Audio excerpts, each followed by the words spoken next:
여러분 경전 구약전서 창세기 1장 1절부터 나가겠습니다. 여러분 경전 한번 펴십시오.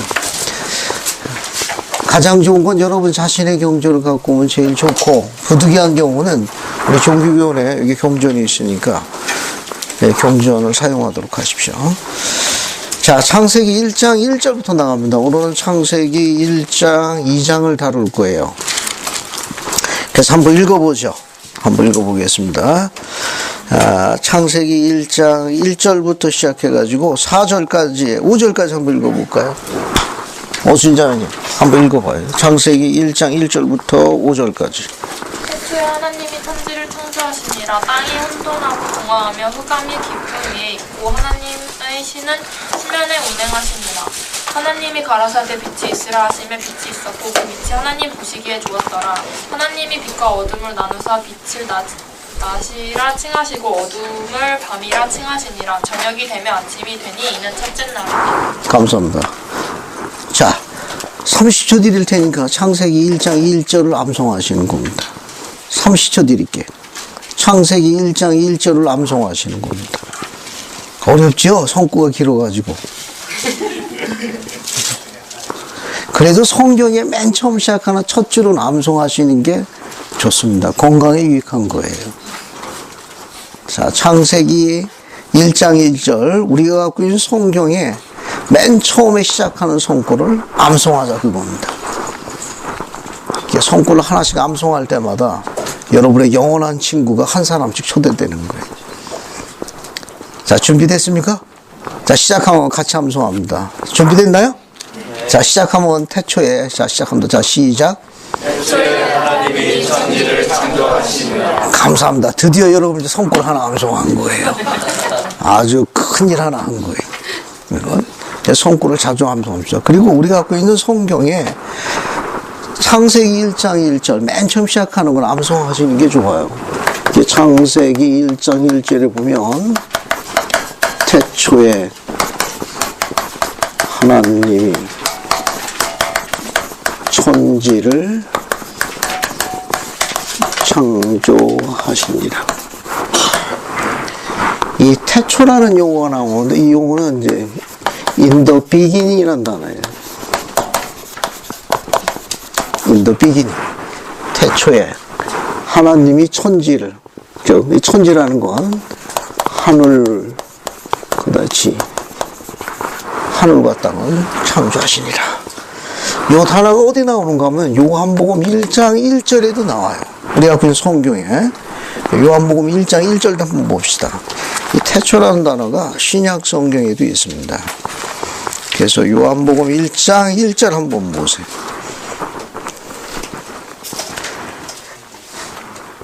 자, 요한복음 1장 1절도 뭐라고 나오죠? 태초에 말씀이 계시니라. 그렇죠? 이제 우리가 갖고 있는 성경에서 태초라는 단어가 창세기 1장 1절에 언급되어 있고 신약 성경에는 요한복음 1장 1절에도 나와 있어요. 그럼 이 태초는 그러면 이게 언제를 언급하느냐? 우선 몰몬경에 한번 찾아봅시다. 몰몬경에 이 용어와 같은 용법으로 쓰인 게 엘마서 13장에 있어요. 엘마서 13장으로 갑니다. 자, 엘마서 13장 3절하고 5절을 한번 볼게요. 우선 엘마서 13장 3절하고 5절을 보겠습니다. 그래서 엘마서 13장 3절하고 5절에 태초와 비슷한 의미로 쓰인 어구를 찾는 거예요. 단어나 그 어구를 찾습니다. 자, 우선 엘마서 13장 3절에 태초에라는 의미가 지니고 있는 어구를 찾아보는 일이에요. 자, 우선 3절에서 먼저 찾아볼까요? 찾았습니까? 어때요? 태초에라는 의미와 같은 의미로 보이는 듯한 단어나 어구가 3절 안에 들어있는데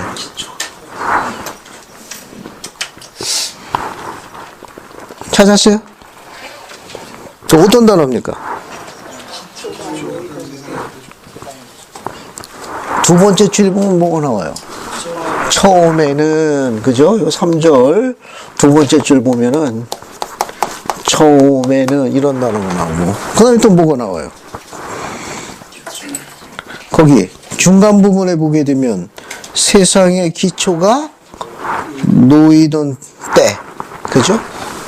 그래서, 거기, 세상의 기초가 놓이던 때. 놓이던 때. 5절에도 한번 볼까요? 5절도 어떻습니까? 그런 같은 용어의 단어가 있나요? 어떻게 첫 줄에도 뭐가 나옵니까? 처음에가 나오고, 뭐 중간 부분에 또 뭐가 나와요? 세상의 기초가 놓이던 때로부터.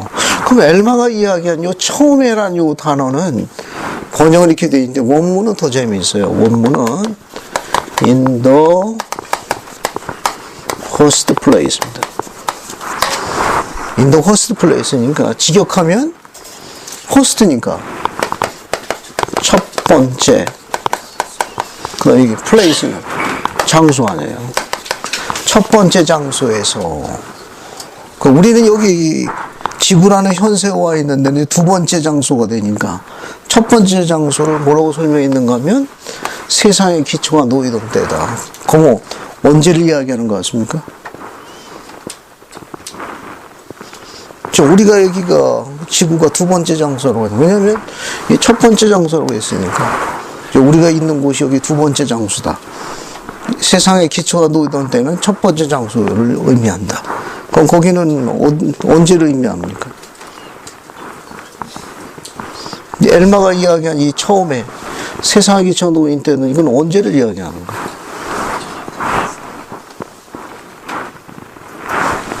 여기는 프리익지스턴스라고 그래가지고 전세로 언급하는 거예요. 전세로 언급하는 겁니다. 전세. 태초에 하나님이 천지를 창조하시니라 할 때 태초는 전세와 관련이 있습니다. 모세서 1장 40절로 갑니다. 모세서 1장 40절로 가요.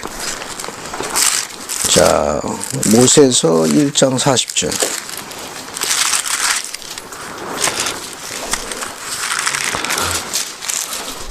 찾았습니까? 한번 읽어보겠습니다. 그래서 모세서 1장 40절 정상을 이제 한번 읽어봐요.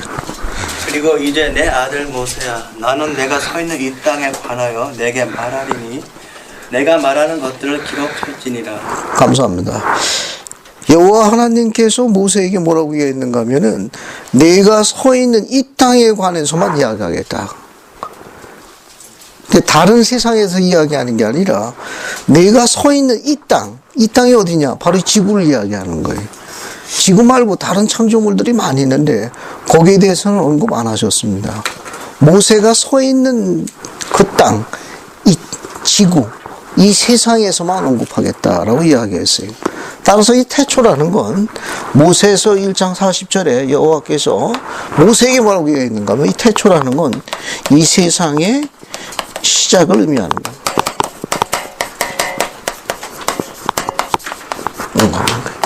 이게 정확한 설명입니다. 태초에 하나님이 천지를 창조하시니라 해서 여호와께서 모세에게 이야기했어요. 다른 창조물에 대해서는 내가 이야기하지 않는다. 내가 이야기한 이 태초라는 말은 내가 서 있는 그 땅, 내가 서 있는 그 땅, 그 지구, 즉 내가 서 있는 그 세상, 즉 이 세상의 시작만을 언급을 한다.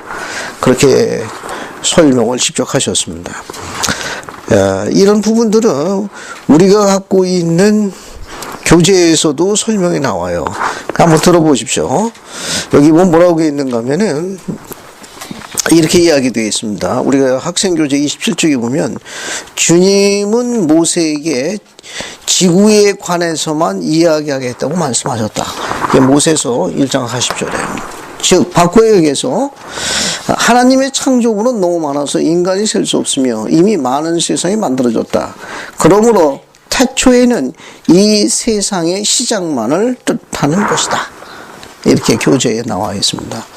자, 그러면 다시 이제 칠판 보세요. 창세기 1장 1절 보면 태초에 하나님이 천지를 창조할 때 태초는 언제를 언급한다? 우리 교재해가지고 이 세상의 시작만 언급하는 겁니다. 또 뭐가 포함되어 있어요? 전세가 포함되어 있습니다. 왜? 지금 모세가 있는 곳은 현세니까. 이건 이 세상의 시작은 곧 태초는 전세부터 언급하고 있다는 거. 그 다음에 천지를 창조하시냐 할 때 하늘과 땅이니까 한 단어로 묶어보세요. 하늘과 땅을 한 단어로 바꿔보십시오. 뭘 만드신 거예요? 하나로 묶어가지고 그냥 간단하게 그냥 지구라고 설명하시면 돼요. 그럼 하나님께서 이 지구를 창조하셨습니다. 하늘과 땅을 다 포함해가지고 넓은 의미로. 이때 구체적으로 이 만물을 지은 하나님은 그럼 누구시냐? 한번 찾아봅시다. 이거요. 우리가 갖고 있는 몰몬교의 설명이 잘 나와 있는 귀절이 하나 있습니다. 이게 베냐민 양이 설명한 건데, 자, 모사이아서 3장 8절 우선 하나 볼까요? 베냐민 양이 가르칩니다. 몰몬교에는 뭐라고 설명하고 있는지. 모사이아서 3장 8절. 모사이아서 3장 8절 보겠습니다. 찾았습니까? 한번 읽어볼게요. 유성도 형제님, 모사이아서 3장 8절 한번 읽어보세요. 그리고 그는 예수 그리스도 하나님의 아들, 하늘과 땅의 아버지 태초로부터 만물의 창조자라 일컬음을 받을 것이요 그 모치는 마리아라 칭하여 지리라. 감사합니다. 거기 모사에서 3장 8절에 만물의 창조주에 대해서 언급하고 있습니다. 이 창조주가 누구예요? 모세에서 3장 8절에 누구로 언급되어 있습니까? 하나님의 아들. 누구예요? 예수 그리스도입니다.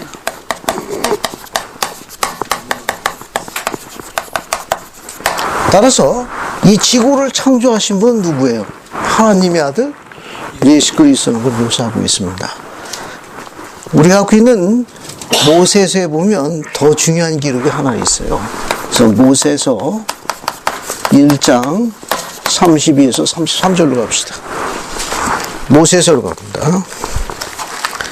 모세서 1장 32, 33절. 봤습니까? 요한복음 아까 1장 1절 기억해요? 요한복음 1장 2절 다시 봅시다. 이거 같이 보세요. 같이 보세요. 요한복음 1장 1절과 같이 비교해 볼게요. 자, 요한복음 1장 1절입니다. 태초에 말씀이 계시니라. 이 말씀이 하나님과 계셨으니 이 말씀이 곧 하나님이시더라. 됐죠? 그 다음에 밑에 쭉 내려가지고 10절 한번 봅시다. 10절. 봤습니까? 자, 그가 세상에 계셨으며 세상은 그로 말미암아 지은 바 되었고, 그죠? 말씀이 세상을 만들었답니다. 그래서 14절로 갑니다. 14절. 요한복음 1장 14절. 말씀이 육신이 되어 우리 가운데 거하시니 우리가 그 영광을 보니 아버지 독생자의 영광이요 은혜와 진리가 충만하더라. 10절에 보면 말씀이 세상에 계셨다는 거예요. 그죠? 또 세상은 그로 말미암아 말씀으로 말미암아 지어졌다는 겁니다. 그런데 그 말씀이 14절에 육신이 되어 지상에 거했는데 그게 누구라고 묘사했어요? 거기 보면 아버지의 독생자죠. 아버지의 독생자가 누굽니까? 예수 그리스도. 따라서 요한복음 1장 1절도 마찬가지로 만물의 창조주가 누구라는 걸 언급하고 있어요. 아버지의 독생자, 하나님의 아들, 예수 그리스도라는 걸 설명하고 있습니다. 그럼 모세서 한번 가볼게요. 모세서. 모세서 1장 32, 33절 한번 읽어보겠습니다. 링크스 형제님, 그 32, 33절 한번 읽어주십시오. 그리고 나의 권능의 나심으로 내가 그것들을 창조하였나니 말씀은 나의 독생자요 은혜와 진리가 충만하는 자니라. 그리고 무수한 세상을 내가 창조하였고 또한 나는 내 자신의 목적이 있어 그것들을 창조하였으며 아들로 말미암아 내가 그것들을 창조하였나니 이는 나의 독생자니라. 감사합니다. 그 32, 33절에 나와 있는 내용에 의하게 되면은 예수 그리스도가 만물을 지으실 적에 누구의 지시에서 그렇게 한 거예요? 그렇죠. 여기 이 내용은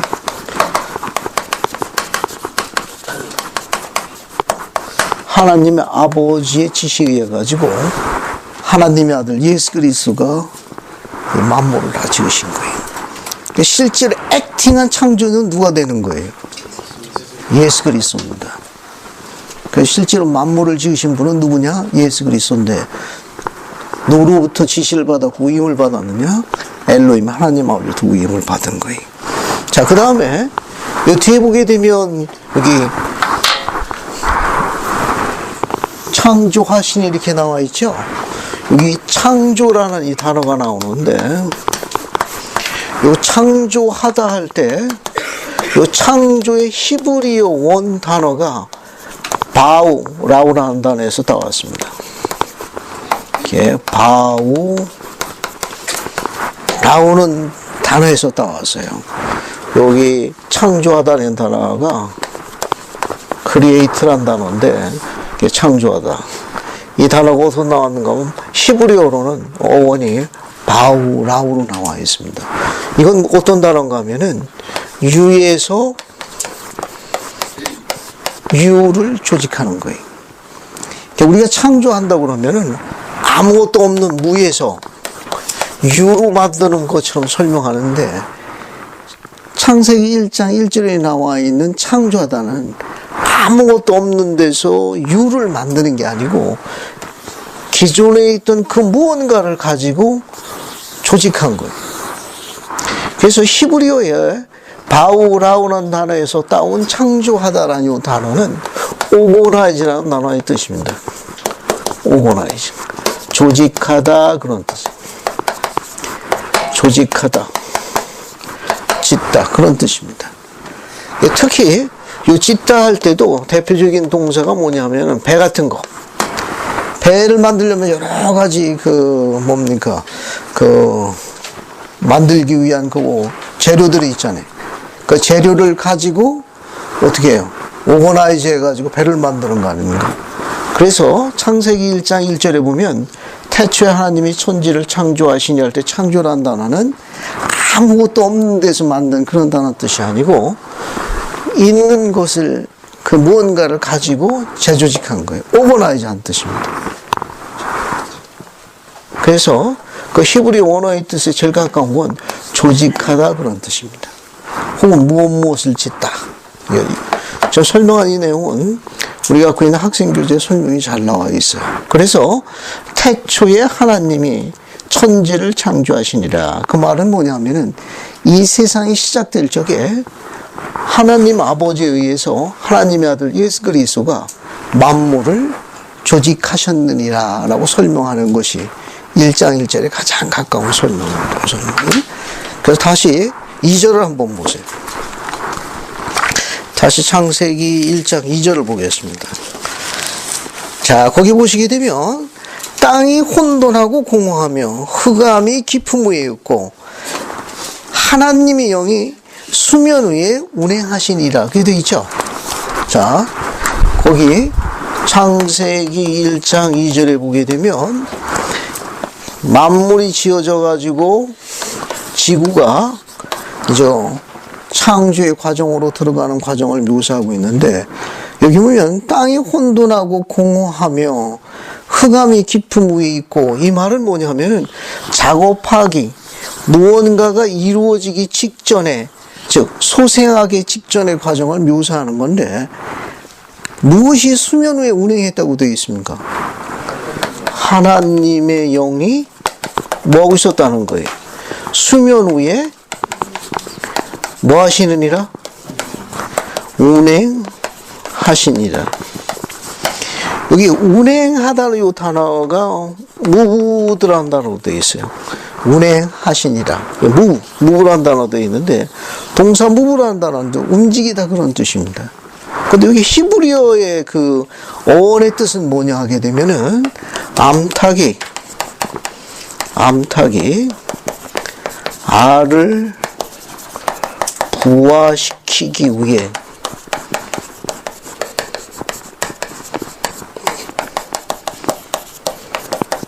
이런 의미예요. 여기 창세기 1장 2절에 하나님의 영이 수면 위에 운행하시니라. 이 말은 뭐냐면은 그냥 하나님의 영이 그냥 움직이라는 뜻이 아니고 히브리 원전의 동사의 뜻은 암탉의 알을 부화시키기 위해 가지고 품고 있는 알을 내놓기 바로 직전에 그런 묘사하는 단어로 알려져 있습니다. 그래서 그 뒤에서부터 먼저 창조의 6일이 시작이 됩니다. 그 뒤에서부터면은 그래서 첫째 날, 둘째 날, 셋째 날, 넷째 날, 다섯째 날, 여섯째 날 이렇게 되죠. 여기가 첫째 날, 둘째 날, 여기가 셋째 날, 그다음에 여기가 넷째 날, 여기가 다섯째 날, 여기가 여섯째 날.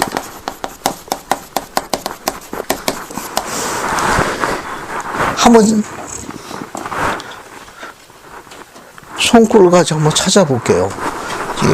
이게 창조의 6일이 나오는데 우선 어디를 보시는가 하면은 이걸 조금 이따 들여다보기 위해서입니다. 하나님의 영이 수면 위에 운행했습니다. 그리고 거기 1장 그 2절에 보게 되면은 뭐라고 되어 있나? 흑암이니까 이건 다크니 있어요. 또 어둠이 있었지만 하나님의 영으로 인해 가지고 밝았어요. 이거는 또 봅시다. 또 밝았어요. 거기 보게 되면 창세기 1장 3절하고 5절 한번 볼까요? 거기 3절에 뭐가 나옵니까? 하나님이 이르시되 뭐가 있으라 하심에 빛이 있으라 하심에 빛이 있었어요. 그죠? 그 5절 보면 이 빛을 뭐라고 부르셨습니까? 낮이라 부르시고 그 다음에 어둠을 뭐라고 불렀어요? 밤이라고 불렀죠. 창조하는 과정을 한번 봅시다.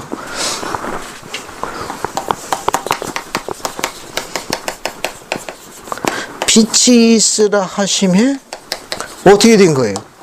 빛이 있었잖아요. 지금 창조 과정 설명하는 겁니다. 느끼시는 거 없어요? 빛이 있으라 하심에 뭐가 있었던 겁니까? 빛이 있었어요. 그 빛을 뭐라 불렀어요? 낮이라 불렀잖아요. 이게 창조가 진행되는 과정입니다. 창조가 액팅이 되는 방법이에요. 어떻게 지으셨느냐? 어떻게 지으셨어요? 빛이 어떻게 생겼습니까? 좀 무슨 얘기? 다시 한번. 말씀이에요. 빛이 있으라 하심에 뭐가 있었습니까? 빛이 있었던 거예요. 무슨 말씀입니까? 이 말씀. 태초에 누가? 하나님이 무엇을? 천지를 창조했다고. 그건 누구의 말씀이에요? 빛이 있으라 하신 말씀이 누구예요? 주체가. 하나님. 하나님의 말씀. 하나님. 다시 이야기하면 말씀의 힘이라고 그러죠. 여기에 또 뭐라고 그러는가 하면 신앙의 힘이라고 합니다. 창조는 뭘로 이루어졌느냐? 신앙으로 이루어진 거예요. 어떤 사람이 신앙으로 일한다는 건 말씀에 따라 생활한다는 걸 의미하는 거예요. 빛이 있으라 하심에 빛이 있었거든요. 왜? 그 말씀이 힘이 있었는데 그 힘이 뭐냐? 신앙이. 그래서 우리가 신앙에 따라 일한다, 신앙을 행사한다. 그 말은 말씀에 따라 생활한다와 같은 의미예요. 말씀이 힘이 있기 때문에 말씀대로 생활하게 되면 힘, 파워를 갖게 돼, 권세를 갖게 됩니다. 태초에 빛이 있으라 하심에 빛이 있었습니다. 왜? 이게 하나님의 권능이. 그 권능이 신앙의 권능이라는 겁니다. 그 권능은 어디서 온 거냐? 말씀에서 오는 거예요. 그래서 여기 매일 경전을 왜 읽어야 되느냐 하는 것도 그런 권능의 힘을 가질 수 있도록 하기 위해서요.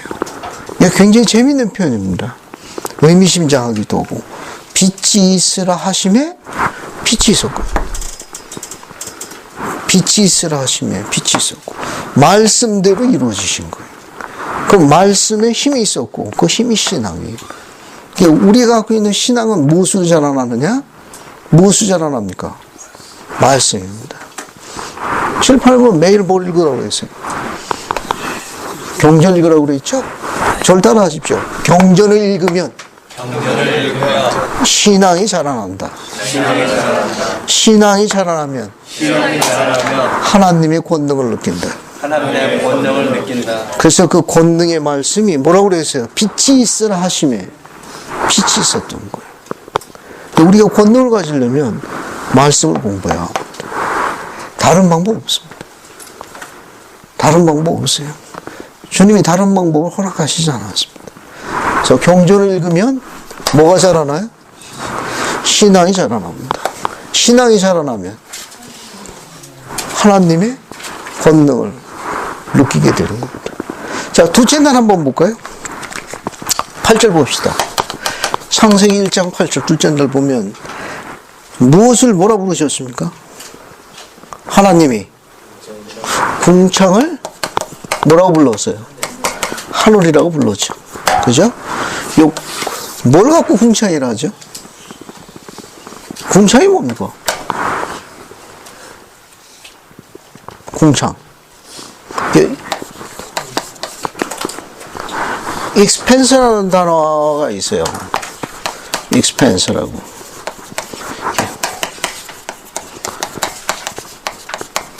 퍼머먼트라는 단어로 나와 있는데 또 다른 단어로 바꾸면 expanse, 넓은 공간.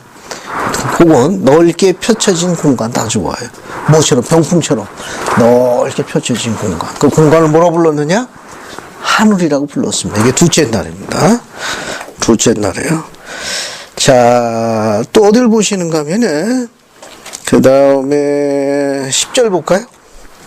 10절 봅시다. 창세기 1장 10절 봅시다. 거기 뭡니까? 흙을 한 곳에 다 모았어요. 그 드러나라 하심에 그 드러난 뭇을 뭐라고 불렀습니까? 땅이라고 불렀죠. 땅. 그 다음에 물을 한 곳에 다 모았어요. 그죠? 그 모인 물을 드러나라 해가지고 뭐라고 불렀습니까? 바다라 불렀어요. 그죠? 그래서 하나님 보시기에 좋았더라. 그 다음에 11, 12절에 또 뭘 지었습니까? 땅과 바다를 짓고 난 다음에 식물, 그냥 대표적으로 식물 하나 적읍시다. 이렇게 식물을 지었어요. 이게 셋째 날입니다. 14년에 셋째 날이 됐더라. 그 다음에 이제 넷째 날 지은 걸로 갑시다. 창세기 1장 16절 볼까요? 광명체를, 큰 광명체를 몇 개 만들었어요? 큰 광명체를. 2개를 만들어가지고, 두 광명체 중에 큰 광명체를 뭘 주관하게 하셨습니까? 낫을 주게 하는 그 광명체가 뭐예요? 해죠, 해. 그 다음에 작은 광명체는 뭘 주관하게 했습니까? 밤을 주관한 게 뭐예요? 달. 그리고 하나 중요한 걸 더 주셨는데, 그것을 우리가 종종 하나님의 솜씨라 합니다. 그게 뭐죠? 별만 지으셨나요? 별들. 알겠어요? 이 별들은 하나님의 솜씨로 알려져 있는 겁니다. 절대자가 계시다는 걸 증거하는 표적주지 하나가 별들이. 전능자가 아니면, 절대자가 아니면 지을 수가 없습니다. 그래서 넷째 날은 해, 달, 별들을 지었습니다. 그러면 넷째 날에 낮을 중환하도록 어때요? 해를 지져서 해가 온 세상을 밝혔지요. 그러면 첫째 날부터 셋째 날까지는 컴컴한 거죠? 여기 해가 넷째 날 있었으니까 첫째 날, 둘째 날, 셋째 날에는 모두 컴컴한 거 아닙니까? 왜 경전이 큰 광명체로 나를 주관하게 하시고 라고 되어 있잖아요. 이게 첫째 날과 셋째 날은 컴컴한 거예요. 그렇죠? 반대로 빛은 계속 밝아 있을 수도 있잖아요. 여기 첫째 날에 뭐라고 되어 있어요? 빛이 있으라 하심에 이 빛하고 햇빛의 빛하고는 뭐가 다른 거예요? 여기 빛이 있어야 하시죠. 첫째 날은 빛이 있지 않습니까? 넷째 날은 햇빛에 햇빛이 있고. 어떻게 된 겁니까? 여기 있는 첫째 날의 이 빛은 무슨 빛이에요? 그리스도의 감사합니다. 교리학성의 88편. 계시가 없으면 해석하기가 어려워요. 교리학성의 88편으로 갑니다. 교리학성의 88편으로 갑시다. 88편 7절하고 13절 봅시다. 봤습니까? 그래서 한번 읽어볼게요. 소수연 자매님 88편 7절 한번 읽어보세요. 그리고 서유정 자매님은 13절 읽어보시고. 이 시기는 빛을 발하느니라. 이것은 그리스도의 빛이니라. 이와 같이 또한 그는 해 안에 있어 해의 빛이요 그 권능이니 그것을 만든 권능이니라. 13절. 그 빛은 만물 안에 있으며 만물에게 생명을 주며 만물을 다스리는 율법이니 곧 자기 보좌에 앉으사 영원히 품 안에 계시며 만물 가운데 계시는 하나님이시니. 감사합니다. 따라서 여기 나와 있는 빛이 있을 때 이 빛은 계시에서 뭘로 알려져 있는 겁니까? 만물에 생명을 주는 하나님의 권능이 뭡니까? 만물에 생명을 주는 하나님의 권능. 하나님의 권능. 좀 뭘 이야기하는 겁니다. 그리스도의 빛으로 알려져 있는 겁니다. 빛으로. 자, 이제 다섯째 날로 갑시다. 다섯째 날. 다섯째 날을 봅시다. 자, 다섯째 날 한번 볼까요? 21절 보면 되겠네요. 창세기 1장 21절 봅시다. 창세기 21장 보면 거기 뭐가 나옵니까? 큰 바다 짐승들과 물에서 본성하여 움직이는 모든 생물이니까 한 단어로 줄이죠. 어류로 합시다. 어류를 지었고, 그 다음에 날개에 있는 모든 새를 그 종류대로 창조하시니 이것도 한 단어로 줄여요. 조류. 다섯째 날은 어리와 조류를 지으시고, 자, 다섯째 날이 된 겁니다. 그 다음에 이제 어딜 넘어가느냐. 이제 여섯째 날 봅시다. 여섯째 날 보시게 되면은, 자, 거기 보세요. 창세기 1장 25절 봅시다. 거기 25절에는 뭘 지으셨습니까? 짐승이죠. 짐승을 지으시고, 그 다음에 27절에는 뭘 지으셨어요? 27절에 보시면 26, 27절 같이 봐도 되겠네요. 26, 27절 같이 봅시다. 거기 뭐라고 나와 있어요? 26, 27절에 하나님이 이르시되 우리의 형상을 따라 우리의 모양대로 우리가 사람을 만들고, 그죠? 그들로 바다의 물고기와 하늘의 새와 가축과 온 땅과 땅에 기는 모든 것들을 다스리자 하시더라.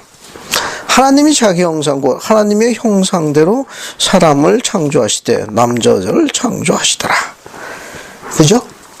자, 그러면 26절과 27절 보게 되면은 앞에 25절에서는 짐승을 지우고, 그 다음에 드디어 무엇이 지어집니까? 창조 하이라이트. 사람이 창조됩니다. 그죠? 사람이 창조되는 거예요. 재밌는 단어가 있는데, 그 26절 보면은, 하나님은 단수로 묘사되어 있는데, 뒤에 말씀하시는 건 복수로 표현되어 있죠? 거기 26절 보세요. 하나님이 이르시되, 뒤에는 뭐라고 되어 있어요? 우리의 형상을 따라, 우리의 모양대로, 우리가 사람을 만들고, 그죠? 말씀하시는 분은 단수로 되어 있는데, 그런데 지어지는 과정에 하시는 말씀을 보게 되면 복수로 묘사되어 있습니다. 우리 형상에 따라, 우리 모양대로, 우리가 사람을 만들자. 차이점이 무엇입니까? 왜 복수로 묘사되어 있죠?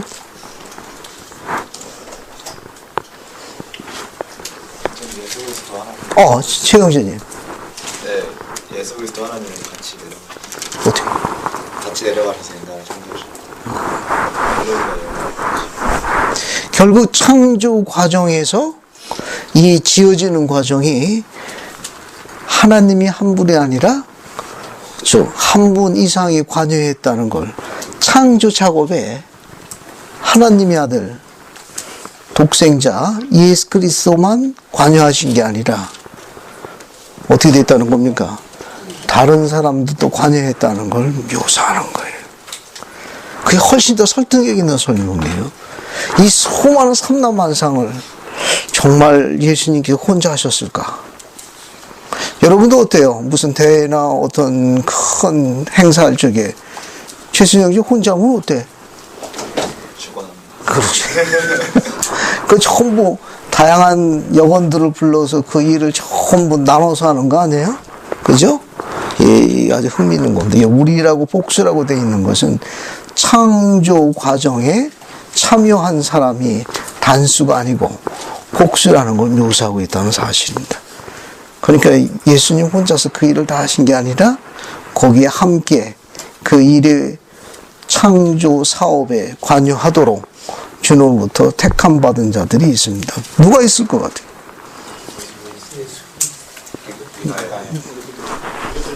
우리들도 포함되고, 우리 경전에 있는 선지서들 보게 되면 에녹, 혹은 노아, 아브라함, 이삭, 또 야곱, 또 누가 있겠습니까? 오늘날로 오게 되게 되면 그렇죠, 조셉 스미스 등.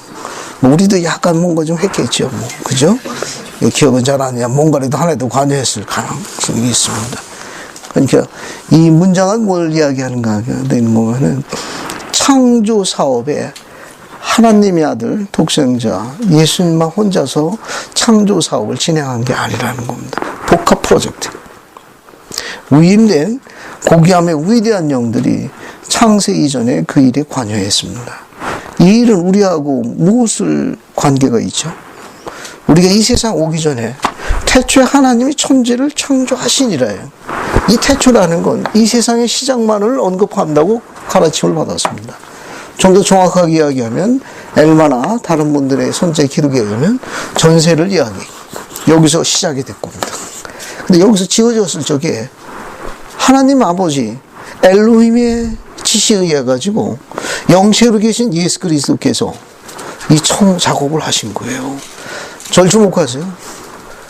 이 작업을 하신 하나님의 아들 독생자가 창조 사업할 적에 우리가 똑같은 영의 자녀로서 영체로 계셨던 거예요. 우리도 뭘로 있었습니까? 영체로 있었던 거예요. 영이 얼마나 막강한지 이해할 수 있는 이력을 좀 가져야 됩니다. 아직 지상에 오시기 전에요. 예수님이 필매용으로 지상에 오시기 아직 전입니다. 그러니까 이분이 오시기 전이니까 전세가 맞는 거예요. 근데 거기서 창조 사업을 하셨을 적에 영체로 계시면서 그 일을 수행하셨을 때에 영으로 있었던 우리들도 그 일에 동참했다는 걸 언급하고 있어요. 그럼 우리가 현세에 올 적에 창조 사업에서 우리가 관여했던 그 재능을, 은사를 현세에 갖고 있다는 걸 유추할 수 있습니다. 그거 특별하지 않아요? 우리가 거기서 무언가 그 사업에서 동참했기 때문에 그것도 짧은 세월이 아니라 영겁의 긴 세월이, 영겁의 긴 세월 때문에 숙련된 그 무언가의 재능과 탤런트나 은사를 가지고 현세에 왔다는 겁니다. 그러니까 필멸의 세상에 여러분들이 여기 온 거는 결코 우연이 아니에요. 여러분들은 창세 이전에 그 무언가에서 큰 역할한 고귀한 자들이 틀림이 없습니다. 그래서 여기 온 거예요. 또 여러분의 그런 재능과 은사, 탤런트를 갖고 온 거예요. 그리고 또 하나 윤영해 볼 점이 뭐냐 하게 되면은 경전에 이게 하나님의 단수만 나오다 보니까 하늘에는 남자들만 사는 게 아니냐, 혹 그런 불길한 조짐이 보이거든요. 왜냐면 여기 전부 언급된 게 전부 하나님이 이게 남자거든. 그죠? 그 천국에는 그럼 남자들만 있냐? 이런 불길한 이제 주쟁이 보이는데, 흥미있는 게 27절이에요. 하나님이 자기 형상, 곧 하나님의 형상대로 사람을 창조하시되, 뭐라고 되어 있습니까? 남자와 여자를 창조하시더라. 26절에도 어떻게 되어 있어요? 우리 형상을 따라 우리 모양대로 우리가 무엇을 만들고? 사람 만들고. 그러니까 인간은 누구 속성을 지니고 오는 거예요? 하나님의 속성을 내 자한테로 지상해 오는 겁니다. 그래서 하나님처럼 발전할 수 있는 그 무언가를 가지고 오는 거예요. 우리 몸 안에. 그러면 남자는 누구 형상을 닮은 겁니까? 27절에 이야기해 되면 하나님 아버지가 남성이니까 그 형상을 따라온 거고, 여기 있는 딸들은 누구 형상을 닮은 거예요?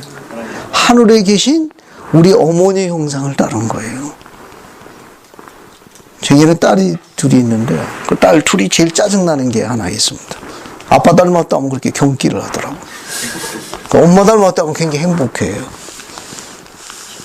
뭘 의미하는가 하면 딸은 엄마 닮는 걸 좋아하는 거고 아들은 아빠 닮는 걸 좋아하는 거고, 똑같은 방법이에요. 창조의 과정에 있는 이 짧은 손구는 뭘 묘사하는가 하면 세상에서는 닫혀진 신비 중에 하나예요. 하늘에 우리 어머니가 계십니다. 그 어머니의 형상을 따라 우리 딸들이 지음을 받은 거고, 우리 아들들은 하늘에 계신 우리 아버지의 형상을 따라 지음을 받은 것이 맞습니다. 경전은 그것을 다듬어 놓고 있는 거예요. 또 한 번 볼까요? 자, 결국 이 성구는 뭘 의미하는가 하면 이 하늘의 신비는 하늘에 아버지만 계신 게 아니라 아버지 곁에 누가 계시다는 겁니까? 우리 어머니도 계시다는 걸 묘사하는 거예요. 우리 찬송가에도 하늘에 어머니 계심을 통찰력을 갖고 아주면서 그런 아름다운 찬송가 비주얼도 있습니다. 자, 그 다음에 이제 여기 봅시다. 여기 보게 되면 이제 중요한 거 하나 더 짚고 넘어갈게요. 이제 첫째 날부터 시작해가지고 여섯째 날까지 해서 창조가 끝났습니다. 여기까지 과정에 대해서 창조주께서 어떤 견해를 갖고 계셨는지 한번 볼까요? 앞에 다시 봅시다.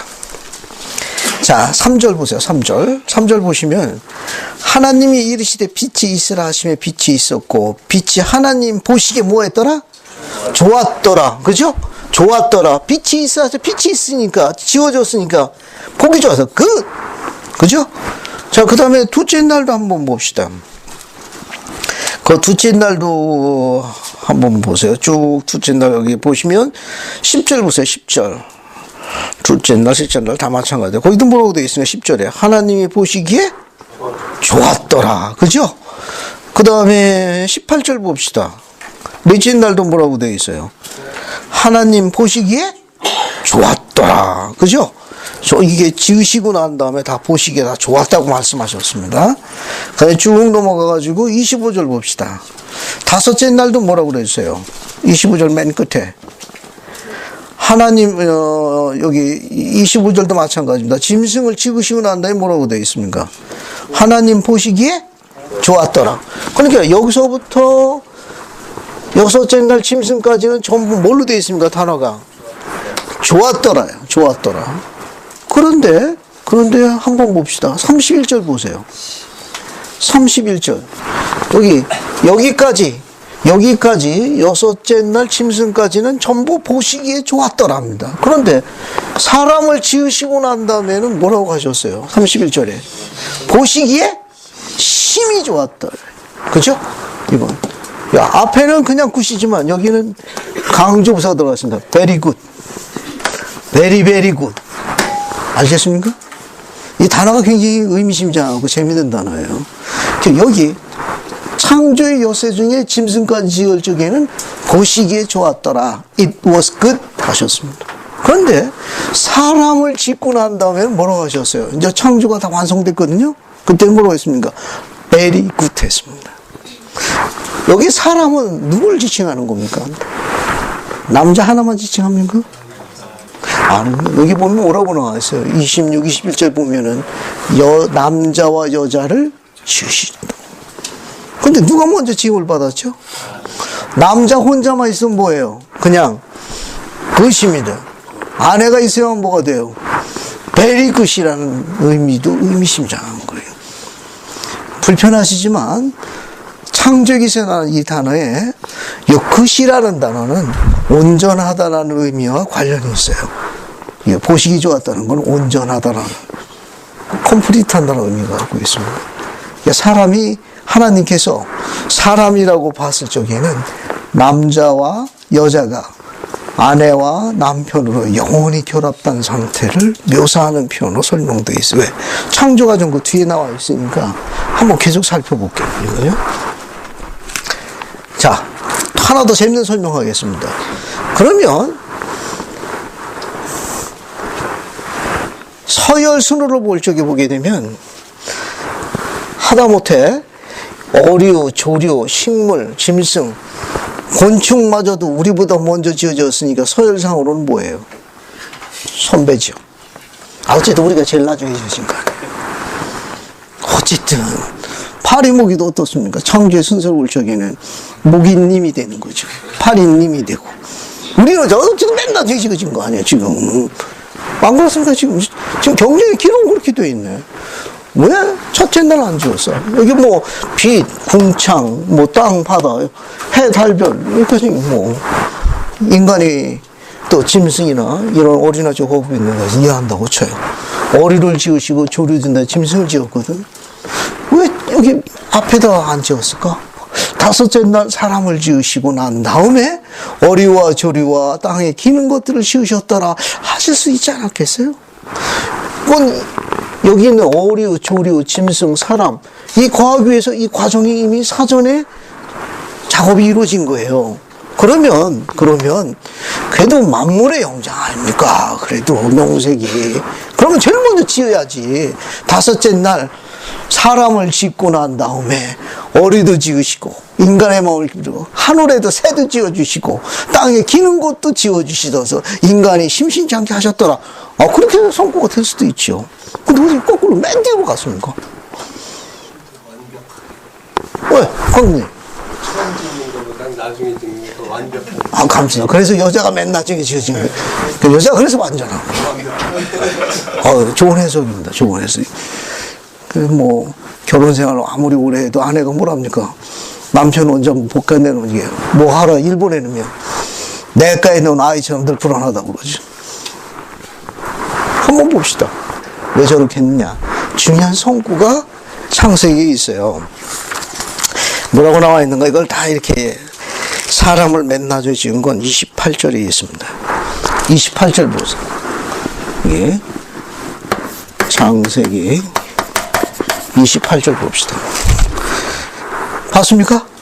그러니까 창세기 28절 한번 볼게요. 이 내용도 굉장히 재미있습니다. 김경수 회장 28절 한번 크게 읽어봐요. 하나님이 그들에게 복을 주시며 하나님이 그들에게 이르시되 생육하고 번성하여 땅에 충만하라. 땅을 정복하라. 바다의 물고기와 하늘의 새와 땅에 움직이는 모든 생물을 다스리라 하시니. 감사합니다. 하신 말씀이 생육하고 뭐라고 그랬어요? 번성해서 뭐하라? 충만하라. 그죠? 충만하라. 그 다음에 뭐라고 그랬습니까? 정복하라. 그 세 번째는 뭐예요? 모르겠습니까? 만물을, 땅에 있는 모든 것들을, 뭐라고 했어? 살아있는 모든 것들을 다스리라. 요 다스리라는 요 단어가 도미니언이라는 단어입니다. 통치권을 이야기해요. 그래서 맨 나중에 지으신 거예요. 이 모든 걸 다 다스리더라고요. 어류와 조류와 땅에 기는 모든 살아있는 모든 생물들을 다 다스리도록, 다 다스리고 관리하고 보호하고 하도록 통치권을 허락하셨어요. 그 맨 나중에 지으신 겁니다. 어떻게 오늘날 여러분 세상에 있는 이런 거 저 부르는 거 보면 우리나라 같은 경우도 지리산에 반달 보면 어떻습니까? 우리가 키워가지고 이런 뭐 디지털 위치 추적해가지고 뭡니까 출산하게 되면 가가지고 몸보신도 다 시키잖아요. 얼마 전에 보니까 텔레비에 나왔더라고. 그 위치 추적 다 합니다. 출산하게 되면 가가지고 다 또 우유도 갖다 주고 그 지리산에 있는 건 뭡니까? 그 반달곰이 그러고 어떻게 알고 왔나고. 다 인간들이 다 보살. 뭐 고래뿐만 아니라 뭐 다 마찬가지죠. 다스리라고 이야기했습니다. 그럼 통치권을 허락하시기 위해서 인간을 맨 나중에 지금 앞에 걸 미리 다 지으신 거예요. 그러면 우리는 이 창조과정 중에 창조의 지금 엿새를 공부를 했는데 인간이 지상에서 창조할 수 있는 것 중에 가장 위대한 창조가 뭔지 아세요? 빛이 있을 아침에 빛이 있었습니다. 그래서 그 빛을 낮이라고 어둠을 밤이라 했어요. 넓게 핀 공간을 만드셨습니다. 하늘이라고 칭했어요. 흙을 다 모아서 땅이라 칭하고 모인 물을 바다라 칭했습니다. 그리고 식물을 지으셨어요. 그 다음에 큰 광명을 2개 만드셨는데 큰 곳을 헤라에서 낮을 주관하게 하시고 작은 광명체를 달에서 밤을 주관하셨습니다.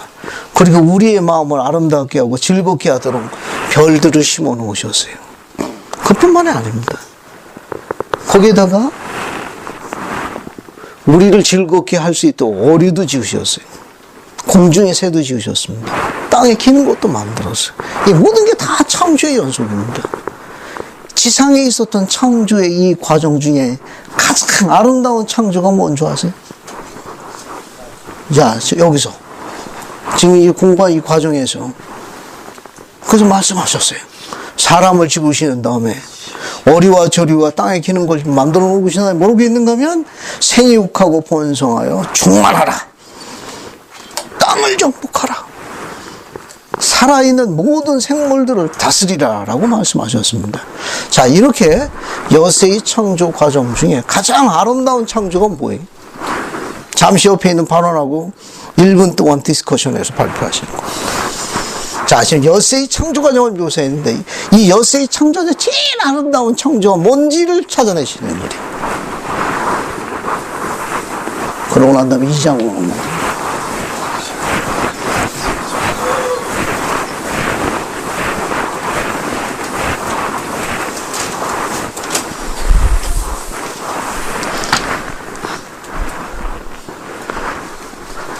자, 발언하고 같이 한번 의견을 좀 나눠. 여세에 주어져 있는 창조 과정 중에 제일 아름다운 창조 과정이 뭔지 찾아내시는 일입니다.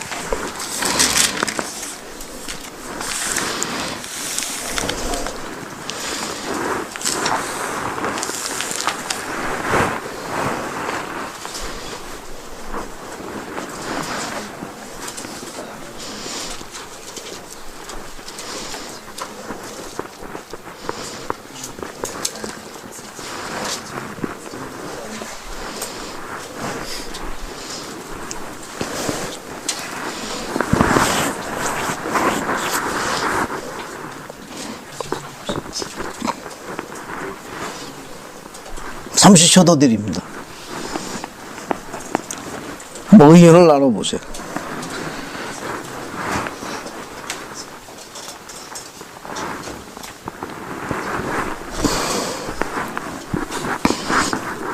자, 여세의 창조 과정 중에 가장 아름다운 창조는 뭐라고 생각합니까?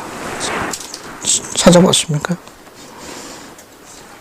뭐가 아름다운 것 같아요? 나는 이게 제일 아름다운 창조의 권능 같다.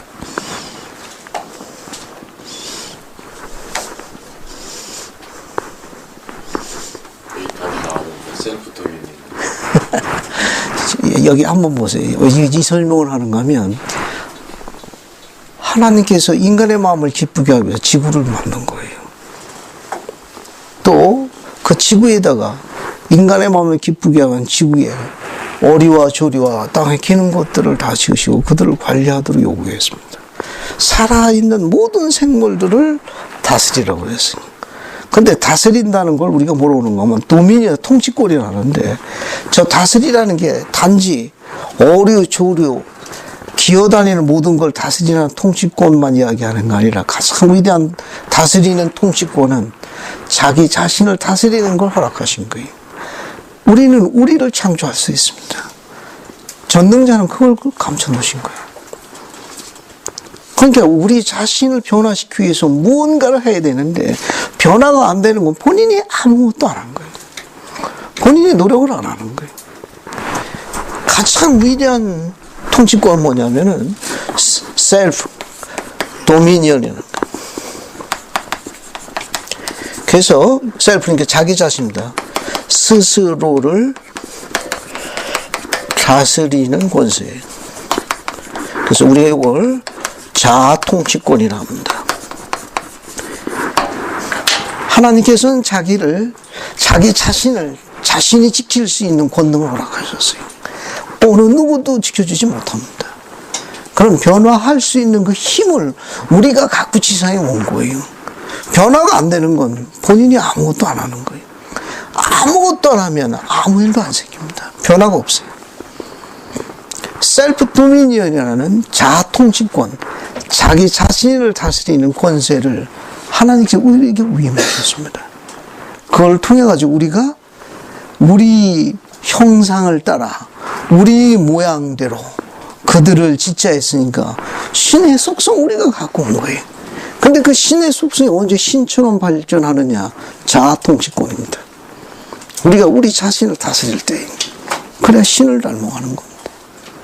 아무것도 안 하면 아무 일도 안 생깁니다. 아무런 변화가 없어요.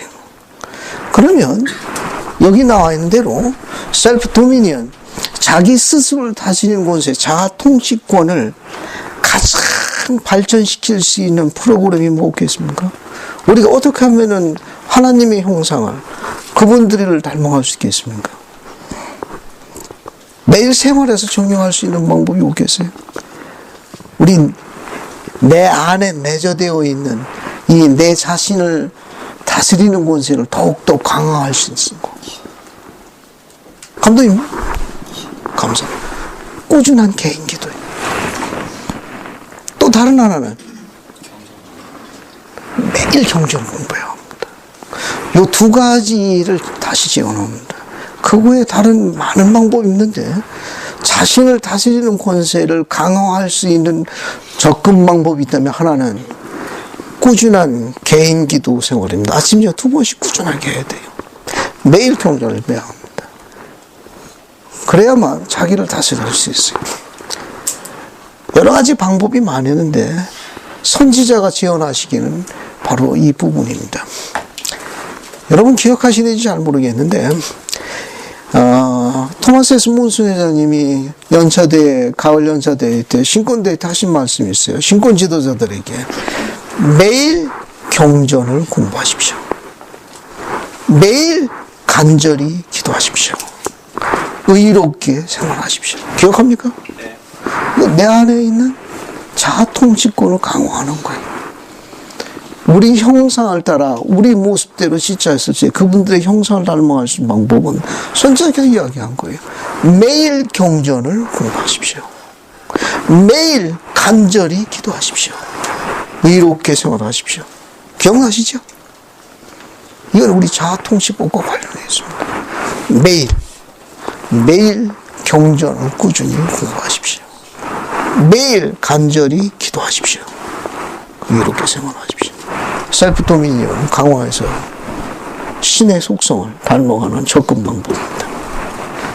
하나 더 넘어가기 전에 첫째 날, 둘째 날, 셋째 날, 넷째 날, 다섯째 날, 여섯째 날 지어진 시간이 하루가 24시간 것처럼 시간이 다 똑같은 거죠? 그죠? 하루는 24시간 아닙니까? 다 똑같은 거죠, 시간이. 다릅니다. 어떻게 다릅니까? 하나의 어떤 창조의 기간을 의미한 것이지 똑같은 시간. 네, 감사합니다. 여러 가지 학설이 굉장히 많아요. 똑같다는 학설은 일반 기독교 학설입니다. 근데 우리는 계시에 의해 가지고 첫째 날이 이루어지고 둘째 날이 이루어진 것은 이건 하나의 기간으로 봅니다. 이 사건이 완성된 하나의 텀으로 봐요. 피어리드로. 그래서 이 시간들은 그 시간으로 환산합니다. 그래서 우리는 정확하게 어느 정도 기간인지 잘 모르지만 첫째 날에 한 사건을 시작해가지고 첫 단날의 시간이 마감된 이 한 기간, 시기, 이 피어리드, 이 텀을 우리가 하루로 본다. 이걸 굳이 오늘날 현세의 시간으로 환산하려고 계산기로 계산할 필요성은 없습니다. 이것은 하나님의 시간으로 계산된 콜롭의 시간이라고 그래가지고 하나님의 시간으로 환산되었기 때문에 현재 우리가 가지고 있는 서기력과 일치한다는 건 거의 불가능해요. 그렇게 이해하시면 되겠어요. 앞으로 이제 더 많이 공부할 겁니다. 이거는. 그 모세서에 보게 되면은 콜롭의 시간에 대해서 아브라함서군요. 아브라함서로 콜롭의 시간에 대해서 그 아브라함에게 설명을 해주는 장면이 나오는데 거기에 하루는 1,000년과 같다고 보통 우리가 설명할 적에 이 콜롭의 시간은 이제 주님의 시간, 해왕국의 시간이라고 그러는데 그건 이제 단위적으로 정리한 거예요. 그러니까 주님의 하루는 지상의 1,000년으로 알려져 있고 또 주님의 1분, 1 minute, 1분은 지상의 약 8.4개월로 구성되어 있습니다. 그래서 지구의 이제 종교적 연대를 계산할 적에는 그 연대로 계산하는 거예요. 보통. 그래서 여기 이게 첫째 날도 이제 콜롭의 시간으로 환산하게 되게 되면 대략 1,000년이니까 이게 벌써 몇 년이에요? 이게 벌써 6,000년 아닙니까? 그죠? 여기 또 하나가 더 있습니다. 일곱째 날. 안식하시나. 모두 창조의 기간만 해도 모두 콜롭의 시간 얼마가 돼요? 시간이 7,000년이에요. 그죠? 아담 때부터 예수님까지는 몇 천 년입니까? 4,000년 아니에요. 그죠? 거기다가 예수님부터 재림 오실 때까지 몇 천 년이에요? 질문이 나왔으니까. 자, 아담 때부터 예수님까지가 우리가 종교연대로 이거 4,000년으로 보잖아요. 그죠? 예수님이 다시 재림 오신 데까지는 얼마나 봅니까? 2,000년 안에요. 그리고 여기 창조의 기간이 지금 며칠이에요? 7일 아닙니까? 주님이 시작하면 얼마예요? 7,000년 안에. 이거 다 더하면 13,000년이 되는 거죠. 13,000년. 이거는 우리가 종교적 연대를 볼 적에만 그렇게 설명하는 것 뿐이지 우리가 그 시간을 정확히 묘사한다는 건 현세적으로는 불가능합니다. 그 주님이 뭐라고 계셨는가 하면 김경수 형제가 질문한 거에 대한 답변으로 창조에 관련된 부분은 언제 밝히시겠다고 했습니까? 복천된 때까지 복되게 살고 기다려라 라고 요구하셨습니다. 자세한 것은 복천년 때 알게 될 거예요. 복천년 때 해유왕국에 들어갈 자들에게는 아마 어드밴스 코스로 이 노하우 알았을 겁니다. 아까 맨 처음에 그 태초 정리할 적에 여호와께서 모세에게 이 세상에 관해서만 이야기했다고 말씀하셨죠? 거기에 노하우는 이야기 안 했습니다. 창조에 관한 하우, 방법론에 대해서 말씀하시지 않았어요. 이유만 설명하셨습니다. 그러니까 우리는 그 방법론에 관해서는 복천년감을 알게 될 거예요. 좀 더 자세한 것을. 자, 이제 2장으로 넘어갑시다. 자, 2장 보세요. 자, 2장을 보게 되면 이제 창조의 7째 날이 뭡니까? 거기 1장 1절에 보고 3절 봅시다. 3절. 보셨습니까? 2장 2절 맨 끝줄 보면 7째 날에 뭐 하셨느니라? 안식하시니라. 그래서 7째 날 하나님께서 어떻게 하셨어요? 어떻게 하셨습니까? 그 7째 날을 복되게 해서 어떤 날로 만드셨죠? 거룩하게 하셨습니다. 여기 보세요. 그리는 거 첫째 날, 둘째 날, 셋째 날, 넷째 날, 다섯째 날, 여섯째 날 여기에다가 제일 복된 날로 몇 번째 날을 복을 주셨어요? 7번째 날입니다. 이 날, 이 많은 날 중에 이 7째 날을 복을 주셨습니다. 그래서 이 날을 어떻게 만드셨어요? 거룩하게 만드셨습니다. 거룩하게 하셨습니다. 7째 날 우리가 뭐라고 부르죠? 안식이라고 부릅니다. 안식일.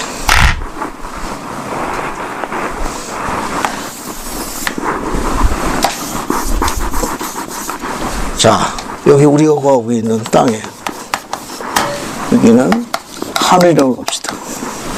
하늘에 계신 우리 아버지에게 제일 가까이 갈 수 있는 날은 첫째 날부터 일곱인데요. 어느 날입니까? 7번째 날이에요.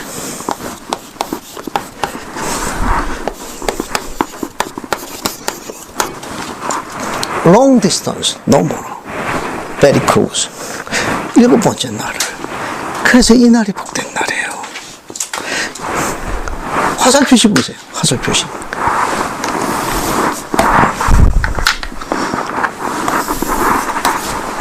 자, 안식일을 지키면 어떻게 합니까? 화살 표시가. 진보하는 거. 안식일 안 지키면 어떻게 돼요? 퇴보합니다. 창세기에 안식일이 중요한 원리를 담아 놓으셨습니다. 안식일은 진보의 율법입니다. 이날에 진보의 율법을 감춰 놓으셨어요. 그래서 이 날을 기억해 가지고 거룩하게 지키면 진보하게 되어 있습니다. 근데 이 날을 기억하지 않고 거룩하게 지키지 않으면 퇴보하게 되어 있습니다. 이렇게 그 날을 잘 기억해 가지고 거룩하게 지키는 자들에게 보너스를 주신 게 있습니다. 자, 첫째 날부터 여섯째 날까지는 이 몽땅을 복받으라고 주신다는 거예요. 안식을 이렇게 거룩시키게 되면 땅에서 나는 것, 바다에 있는 것, 공중에 있는 것, 그것을 부양할 수 있는 걸 축복하는 율법이 안식이래요. 꼭 그런 건 아니지만 주변에 꽤 괜찮다 하시는 분들 한번 보세요. 그분들 안식일을 어떻게 하시는가? 안식일을 회사 안 나오거든요. 토요일 날도 안 나오고 요즘. 그래도 가족을 부양하는데 제한받지 않습니다. 안식일과 관련이 있어요. 하지만 그렇지 않으면 놀토도 없습니다. 일요일도 없어요. 등골이 휘지요. 안식일은 진보와 관련된 율법을 감춰두셨습니다. 이날을 기억하는 자는 진보할 수밖에 없어요. 보너스로 땅에서 나는 거, 바다에서 나는 거, 하늘에 있는 것을 복으로 주신다고 약속하셨습니다. 하지만 이 율법을 기억하지 않으면 하나님께서 하늘과 땅을 축복하지 않다고 그랬으니까 농사를 져도 땅이 거칠 거예요. 아무리 농장을 가도 하늘에 노처럼 굳어가지고 하늘이 안 열릴 거예요. 이해하시겠습니까? 이 날이 어떤 날인지. 이 복을 준다는 건 그런 말이에요. 복을 준다는 것은 하늘에서 비를 내려야 돼요. 이른 비 늦은 비를 적당한 때 주셔야 되는 거예요. 안 그러면 다 죽어. 다 말라 죽고. 그 율법이 안식이래요. 이거는 자녀와도 관련이 있습니다. 여러분들이 결혼해가지고 이제 가장이 될 거예요. 그럼 그 자녀들이 무럭무럭 쑥쑥 자라야 돼. 진학, 진로, 뭐 이렇게 취업, 결혼. 안식일과 관련이 있습니다. 안식일 거룩하게 지키게 되면 하나님께서 그런 축복을 주시게 돼 있어요. 흠이죠. 이 날이 그렇게. 그래서 제일 높은 날이에요, 이 날이. 올라가면. 안 지키면 후퇴하는 거예요. 이 안식일 율법이에요. 2장은 결혼과 관련이 있습니다. 미래 남편과 가장에 대해서 선택할 적에 안식일과 관련이 있는 남편과 배우자를 선택하세요. 여기 보세요. 이 그림을. 이 7번째 날. 폭풍, 파도, 쓰나미, 허리케인, 미국에서 뭐 왔다 갔다 하는 게 뭔지 잘 모르지만 돌풍 같은 거 그런 게 오더라도 어때요? 이 날을 지키는 남자가 이 안에 있는 와이프하고 자녀들을 보호하는 거예요. 안 무너집니다. 근데 이게 없어지게 되면 다 날아가는 거예요. 하나도 없어요. 이 날의 안식일이. 미래의 남편과 배우자를 선택할 적에 안식일을 기억하십시오. 안식일에는 변하지 않는 속성에 대한 충실성의 속성이 감춰져 있습니다. 이 날을 여호와께서 제일 사랑하시는 날이에요. 수많은 율법 가운데 여호와께서 품에 안고 있는 율법이 안식일이에요. 정리됐습니까? 예전에 저희 모친이, 저희 부친이 밖에서 일하다 오시게 되면 아주 오래전에 이야기해요. 뭡니까? 털실로 해가지고 털실 뜨개비 옷 이런 거 입거든요. 좋게 하던 거. 그러면 그걸 이제 아버님 오시게 되면 그걸 어디서 꺼내는 거면 그 농문을 열어가지고 그 이부자리 쑥 그 안에 들어가 있더라고. 아버님 시키는 별도야. 숫자도 다르고 손가락도 다 달라. 그럼 그걸 꺼내가지고 어머니가 그 옷 안에 품에 이렇게 넣어가지고 가지고 어린 시절의 기억이 납니다. 그렇게 품에 안는 율법이 안식일이에요. 만약에 여러분이 그 율법을 그렇게 지키시게 되면 여러분은 품에 안으실 거예요. 품에 안아가지고 여러분을 축복하실 거예요. 이렇게 아름다운 율법이 안식일입니다. 이날을 기억하여 거룩하게 지키십시오. 진보하게 됩니다. 자, 그 다음에 2장을 봅시다. 자, 2장 보세요. 자, 2장을 보시게 되면 이제 사람을 짓게 되는데 2장 7절 볼까요? 자, 7장 봅시다. 거기 보면 여호와 하나님의 땅에 흙으로 사람을 지으시고 생기를 그 코에 불어넣으시니 사람의 생명이 된지라. 그렇게 되어 있죠? 근데 재밌는 건 뭐냐 하면은 여러분 그 앞에 보시면 2장 2절 보면 하나님이라고 나오죠? 그죠? 그러면 창세기 1장 31절은 또 뭐가 나와 있습니까? 하나님이죠. 그런데, 그죠? 거기 2장 5절, 7절 보면 그 하나님 앞에 뭐가 붙어 있어요?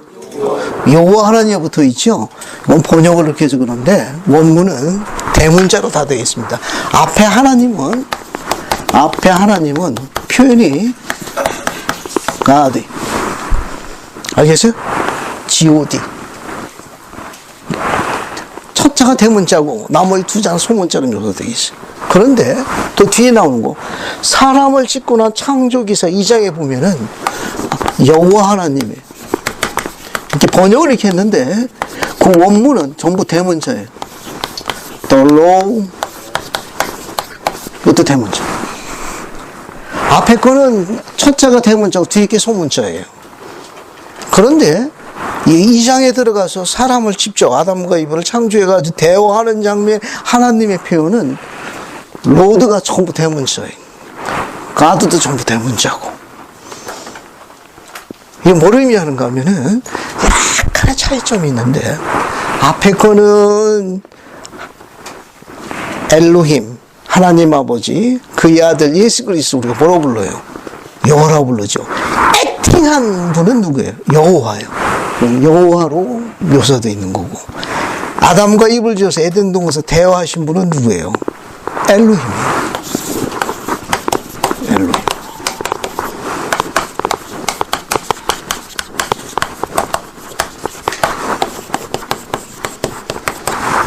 흥미있게 감춰져 있는 겁니다. 그러니까 액팅한 거는 하나님의 아들 여호와가 맞는 거예요. 그래서 대문자에다가 지자가 오디가 소문자로 되어 있습니다. 이거는 하나님의 아들 엘로힘, 즉 아버지 아들 독생자 여호와를 표현하는 거지만 아담과 이브를 지어가지고 동산에서 대화하신 분은 누구였는가 하면 여호와가 아니라 엘로힘이. 그래서 단어 표현이 LORD, GOD가 전부 대문자로 되어 있습니다. 이것은 안으로 뭘 누가 하느냐? 엘로힘을 이야기하는 거예요. 동산에서 아담과 대화하신 분은 여호와가 아니라 엘로힘이에요. 흥미있는 표현이에요. 뒤에 봅시다. 7절 보면 따라서 여호와 하나님이게 되어 있는데 사실상 문장의 뜻은 엘로힘이 땅에 흙으로 사람을 지으시고 생기를 그 코에 불어넣으신 사람의 생명이 되니라. 그러니까 사람을 지으신 이는 누구가 지으셨느냐? 이 창조의 과정 중에 전부 다 누가 한 거예요? 여기까지는 여호와께서 하셨지만 인간을 지을 죄는 그 권능을 위임하시지 않았다는 걸 묘사하는 거예요. 엘로힘께서 직접 관여하신 거예요. 이 교회가 위대하다는 건 이 가르침이 어디서 직접 배울 수 있죠? Please go to the temple. 성전에 가셔서 엔다우먼트 받으면 나머지 과정은 전부 엘로힘이 여호와께 지시하십니다. 그러나 인간을 지을 적에는 우리 함께 가자. 그래서 엘로힘이 직접 관여하십니다. 인간을 지으실 적에 창조의 권능을 위임하시지 않았다는 것을 이 교회가 그냥 평범한 교회가 아닙니다. 이 교회는 정말 하나님의 교회. 선지자가 있어가지고 이렇게 해석하고 이런 가르침을 가질 수 있는 거는 이 왕국뿐이 없어요. 계시가 없으면 해석할 수가 없습니다. 세상에 어느 기독가 이런 걸 해석합니까? impossible. 불가능합니다. 그들에게는 이건 미션 임파서블이에요. 불가능한 겁니다. 우리는 이 설명에 대해서 해석할 수 있어요. 그러니까 창조의 과정 중에 인간을 지을 적에는 여호와께 위임하시지 않은 게 아니고 하나님 아버지 엘로힘이 직접 관여하셨습니다. 이 내용에 보게 되면은 사람을 집을 적에 코에다가 뭘 집어넣었어요? 생기를 집어넣었죠. 요 생기가 뭡니까? 영, 감사합니다. 다 맞는 거예요. 그러나 중요한 게 하나 있습니다. 이 코에다 생기를 불어넣었다는 건 교회의 선지자는 스페셜 엔더먼트를 가르쳐요. 특별한 엔더먼트 관련이 있다고 설명하셨습니다. 이 세상에 엔더먼트 받는 족속, 백성은 이 후기 성도뿐이 없습니다. 이 엔더먼트의 뜻은 하나님께서 갖고 계신 그 설명할 수 없는, 측량할 수 없는 그런 풍요로움, 그 은사를 선물로 주는 거예요. 그러니까 이 세상의 수많은 족속 가운데, 백성 가운데 엔더먼트는 우리뿐이 없습니다. 이게 아담에게 코에 생기를 불어넣었거든. 정확하게 설명하기는 어렵지만 일주일 하나의 스페셜 엔더먼트와 같다라고 묘사했어요. 그것이 바로 뭐냐면 뒤에 보게 되면 그 중에 한 예가 선택의지와 관련이 있습니다. 이것도 부유한 거예요. 부유한 겁니다.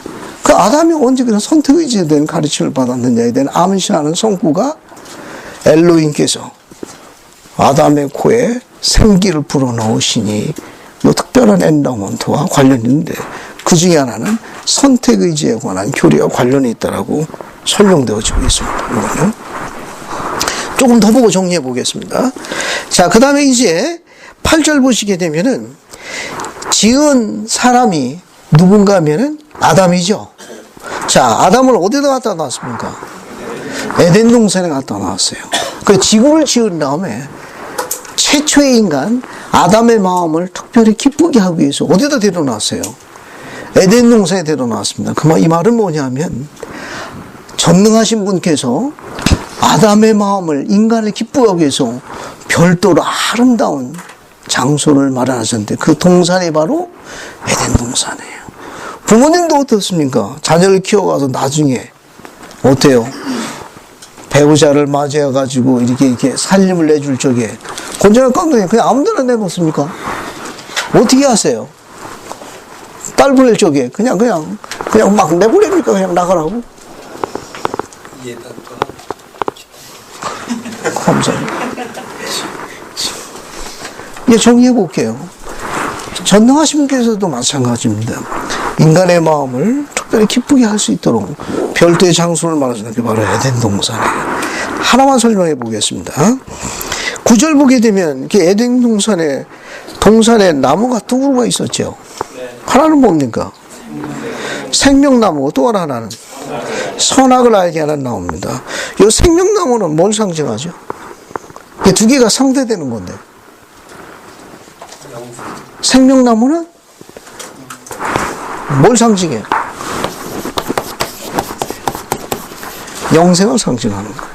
그 다음에 선하게 알게 하는 나무는 뭘 상징합니까? 선하게 알게 하는 나무는 뭘 상징하죠?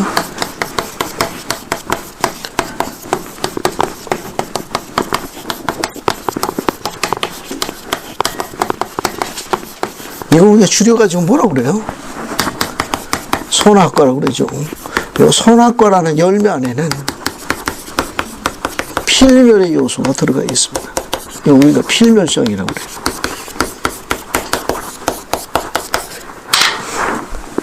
그러니까 우리가 현세에 속하기 위해서는 필멸의 몸으로 전환돼야 합니다. 그래야만 가족을 구성할 수 있어요. 요거 이제 뒤에 다음 시간에 설명하겠는데, 우리가 지상에 거하는 중요한 이유 중에 하나는 가족을 구성하는 일입니다. 근데 아담이 가족을 구성하려면은 몸이 바뀌어야 돼요. 지금은 자녀를 가질 수 없는 몸이에요. 아직 죽음이 임하지 않았습니다. 죽음이 임하는 필면의 몸으로 임해야만 가족을 지상에 데려올 수 있어요. 그냥 눈앞에 보면 후퇴한 것처럼 보지만 멀리서 하나님 경지에서 보게 되면 타락은 뭡니까? 진보의 과정이에요. 역설적이지만 때로는 그런 범법이 발전하는 요소로 전환될 수도 있습니다. 하나님의 다른 원리 중에 하나예요. 그렇다고 일부러 계명어기고 쫓아다니면 안 돼요. 일 삼아가지고. sometimes, 때로는 인간의 범법이 하나님의 크신 목적을 성취하는 도구로 쓸 수 있다는 사실이에요. 아담의 범법은 하나님의 높은 목적인 속죄를 불러오는 도구로 사용되고 있었습니다. 아주 오면, 근데 자주 반복하면 안 돼요. 그건 이제 상습범이라 해가지고 내가 자꾸 드러나는 겁니다. 이건. 자, 정리해 볼게요. 그러니까 생명나무는 영생을 상징하는 거고, 선하게 알게 하는 나무는 뭘 상징하냐? 지상에 관한 필멸을 상징하는 겁니다. 하나 설명하고 마칠게요. 15절 보면 아담이 에덴 동산에 가가지고 뭐 했습니까? 2장 15절에 아담이 동산에 가서 뭐 했어요? 네? 거기 뭐라고 되어 있습니까? 네? 거기 동산을 뭐하고 되어 있습니까? 경작하며 지키더라. 칠판 보세요. 이 경작하다 이 뜻은 이제 가꾸다라는 뜻입니다. 이 드레스라는 단어예요. 드레스, 가꾸다, 꾸미다. 여기서 뭐 경작하다라는 단어로 해놨는데 이 단어도 많이 씁니다. 그다음 뭐 했습니까?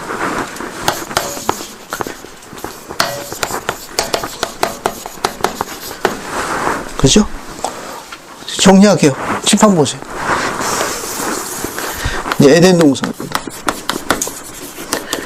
에덴 동산에 여기 아담이 있어요.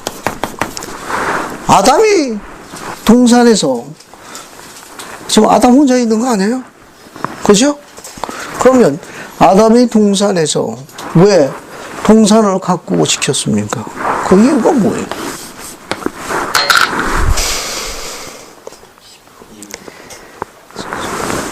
최세지 어떻게 생각해? 왜 아담이 동산에서 혼자 있는데 좀 쉬면서 있지?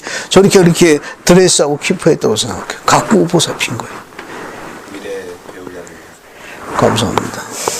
수제자로 임명.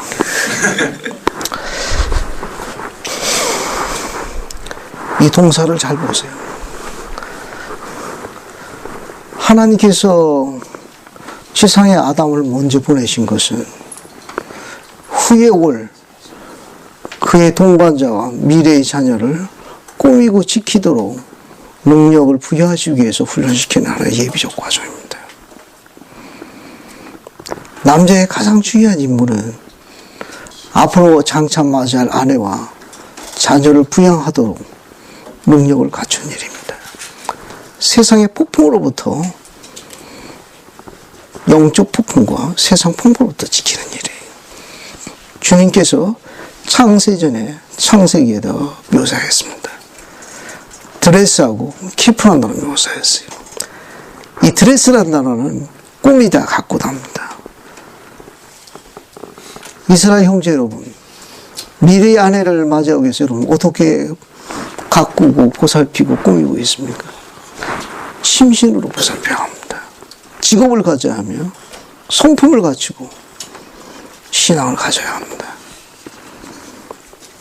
변하지 않는 성품을 지녀서 그 남자를 선택한 그 딸을 천사가 부러워할 만큼 여러분 입증해야 합니다. 주님이 그렇게 해서 가족을 구성하도록 하신 거예요. 경전이 짧기 전에 시사하는 바가 굉장히 많습니다. 동산에 아담을 두어 그것을 가꾸며 지키게 하니라. 여러분 언젠가 때가 되게 되면 그 가족들을 지키고 부양할 날이 올 거예요. 율법대로 생활하시게 되면 주님께서 그 능력을 노하시게 될 겁니다. 주님은 살아계셔서 그것을 간구하며 애쓰는 자에게 길을 마련해 주실 거예요. 어느 날 운명처럼 다가오는 암사슴 같은 여인이 있을 겁니다. 그녀를 사랑하시고 그녀와 함께 가족을 구성해서 가꾸며 보살피는 즐거움이 생애 내내 계속될 수 있기를 예수 그리스도 간구합니다. 아멘.